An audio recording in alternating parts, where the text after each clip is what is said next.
Sunarika menyajikan. Maka demikian pula yang disebutkan dalam hadis ini. Ini termasuk bentuk ta'awun. Nabi sallallahu alaihi wasallam meminta bantuan kepada tukang kayu tersebut. Dan di dalam hadis ini menunjukkan bahwa bekerja sebagai tukang kayu, tukang batu dan yang semisalnya adalah perkara yang dihalalkan, diperbolehkan, perkara yang mulia, bukan sebuah kehinaan.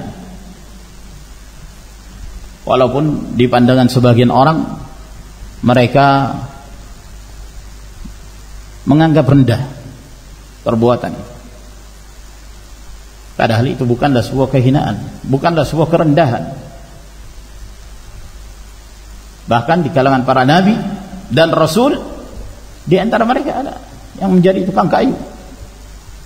Zakaria alaihissalam tukang kayu.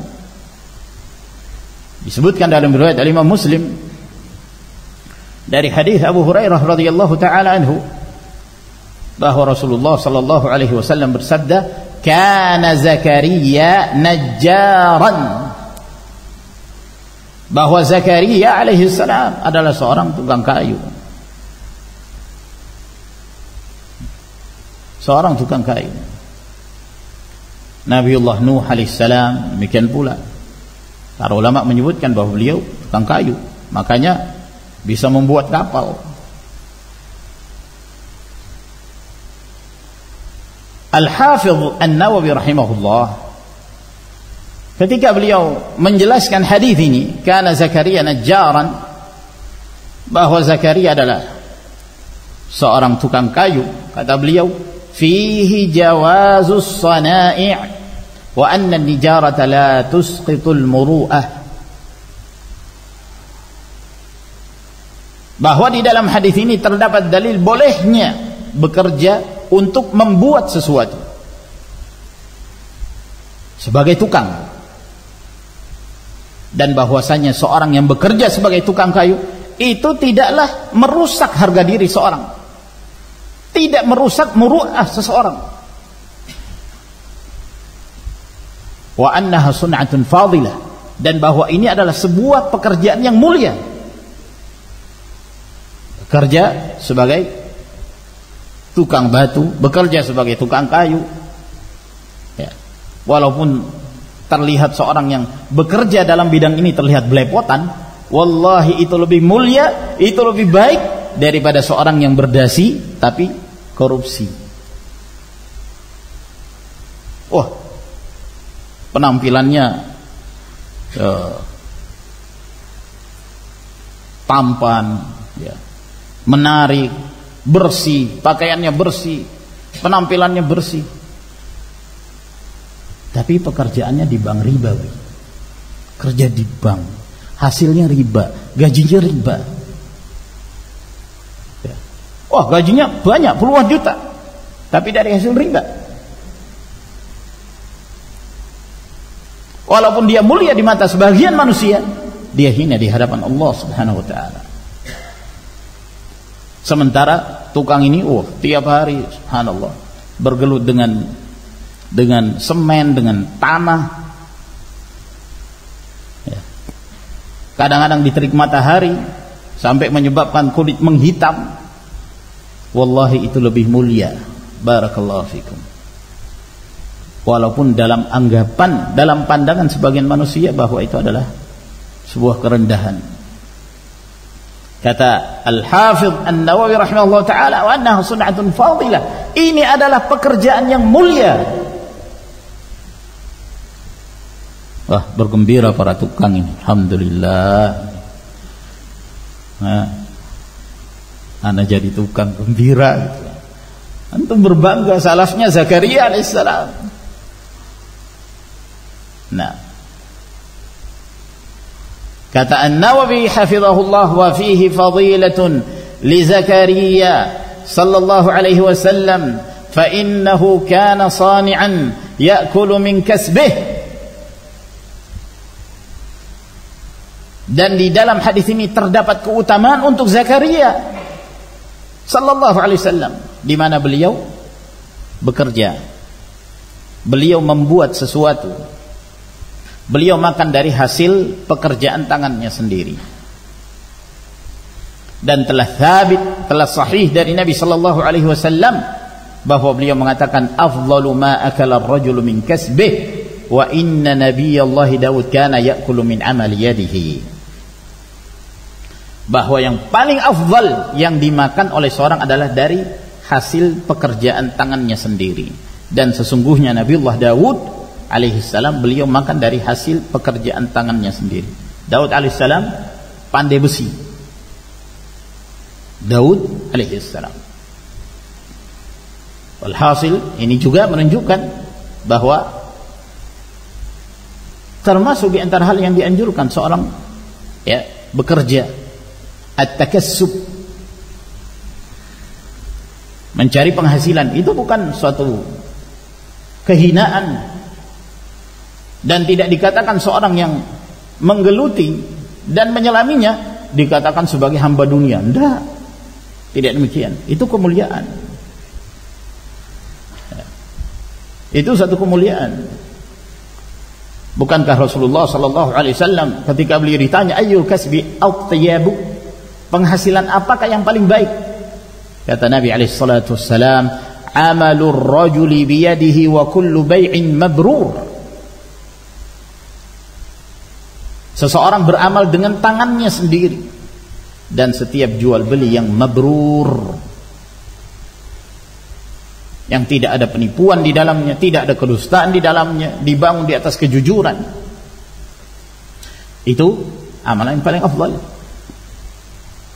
Rasulullah sallallahu alaihi wasallam sebagai uswatun hasanah memberikan contoh kepada kita. Di masa kecil beliau mengembala kambing. Lalu beliau sempat menjadi seorang pedagang, berdagang sampai ke negeri Syam. Sampai beliau membawa barang-barangnya Khadijah binti Khuwailid radhiyallahu anha sebelum beliau menyuntingnya dan menikahinya.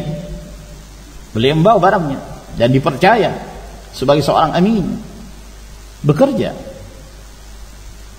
Maka seorang at-takassub, bekerja, berpenghasilan selama tidak mengandung unsur-unsur yang haram, maka hal itu adalah hal yang diperbolehkan, bahkan dianjurkan. Para nabi dan rasul memberi contoh, dan Rasulullah sallallahu alaihi wasallam menganjurkan dalam sekian banyak hadis. Di antaranya ketika Nabi alaihi salatu wassalam menjelaskan tentang keutamaan bercocok tanam, berkebun, bertani. Dalam hadis yang diriwayatkan oleh Imam Muslim dari Anas bin Malik bahwa Rasulullah sallallahu alaihi wasallam bersabda, "Ma min muslimin yaghrisu gharasan aw yazra'u zar'an fayakulu minhu tayr aw insanun aw bahimatun illa kana lahu bihi sadaqah." Tidaklah seorang muslim menanam sebuah tanaman, tumbuhan, pepohonan, lalu kemudian hasilnya ada yang dimakan oleh burung. Datang burung lalu kemudian dia memakannya. Biasanya kan petani terganggu apabila ada burung yang memakan. Meskipun dari sisi yang lain itu kebaikan. Apa yang dimakan oleh burung itu tidak sia-sia petani itu menanamnya. Atau dimakan oleh manusia, atau dimakan oleh hewan yang lainnya, melainkan itu menjadi sedekah baginya. Yang dimakan oleh burung itu menjadi sedekah bagi petani. Hasilnya dimakan oleh manusia menjadi sedekah bagi petani. Seorang menanam padi, dia sampai berada di bawah terik matahari, membajak sawahnya, menunggu sampai kemudian dia meraih penghasilan dari apa yang telah dia tanam, dimakan oleh sekian banyak orang. Subhanallah. Begitu besarnya jasa para petani itu. Namun hendaknya ma'asyiral ikhwah rahimakumullah, ketika seorang mencari ma'isyah, mencari penghasilan, hendaknya disertai dengan niat. Niat mengharapkan ridha Allah Subhanahu wa taala. Niat mengharapkan wajah Allah Subhanahu wa taala, bukan sekedar bekerja. Agar kemudian apa yang menjadi aktivitas seorang muslim ketika dia sedang bekerja, ketika dia sedang mencari uang, mencari ma'isyah, itu menjadi nilai sedekah, menjadi nilai ibadah. Dia beribadah, dia mendekatkan diri kepada Allah Subhanahu wa taala. Hendaknya menanamkan niat ini penting sekali. Inilah yang membedakan antara amalan seorang mukmin dengan amalan seorang yang kafir. Seorang yang kafir, mereka bekerja, mereka mencari ma'isyah sekedar untuk dunia. Berbeda halnya dengan seorang mukmin. Dia bukan hanya sekedar mencari nafkah, namun dia beribadah kepada Allah Subhanahu wa taala dalam bertakassub itu, dalam mencari nafkah itu. Idza anfaqa ar-rajulu ala ahlihi yahtasibuha fa huwa lahu shadaqah. Apabila seorang memberi nafkah kepada keluarganya dan dia mengharap ridha Allah Subhanahu wa taala, maka itu menjadi sedekah baginya. Jadi tanamkan niat. Apapun yang antum lakukan dari pekerjaan itu. Seorang tukang, dia bekerja, dia tanamkan niat bahwa dia melakukan itu untuk mengharapkan ridha Allah Subhanahu wa taala, memberi makan yang halal untuk dirinya dan keluarganya. Itu kemuliaan. Ya. Itu jauh lebih baik daripada seorang yang mengemis, meminta dari satu orang kepada orang yang lain. Nah, dia meninggalkan takassub, tidak mencari ma'isyah, maka itu adalah kehinaan. Dan banyak sekali hadis-hadis yang menerangkan tentang hal ini. Syekhuna Muqbil bin Hadi al-Wadi'i rahimahullah, beliau menulis satu kitab khusus tentang permasalahan ini, Dhammul Mas'alah, tercelanya orang yang meminta-minta. Kitab khusus. Beliau menyebutkan hadis-hadis yang diriwayatkan dari Nabi sallallahu alaihi wasallam tentang tercelanya meminta-minta dan menganjurkan untuk berpenghasilan. Selama itu halal, lakukan. Itu jauh lebih baik. Rasulullah sallallahu alaihi wasallam ketika menasihati Sa'ad bin Abi Waqqas, kata beliau, innaka antadhara warathataka aghniya khairun lahum min antadharahum 'alatan yatakaffafuna an-nas.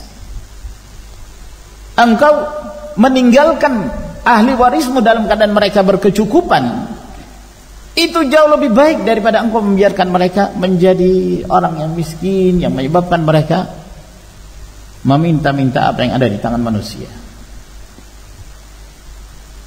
Jadi ma'asyiral ikhwah rahimakumullah, ketika seorang bekerja sebagai tukang, jangan dia merasa bahwa itu adalah pekerjaan yang hina. Berbangga. Kita harus berbangga bahwa apa yang kita mampu untuk kita lakukan itu dari sebuah penghasilan yang halal. Ya. Para nabi dan rasul bahkan memberi contoh dalam hal ini. Bukan suatu pekerjaan yang hina. Jadi seorang pedagang mulia,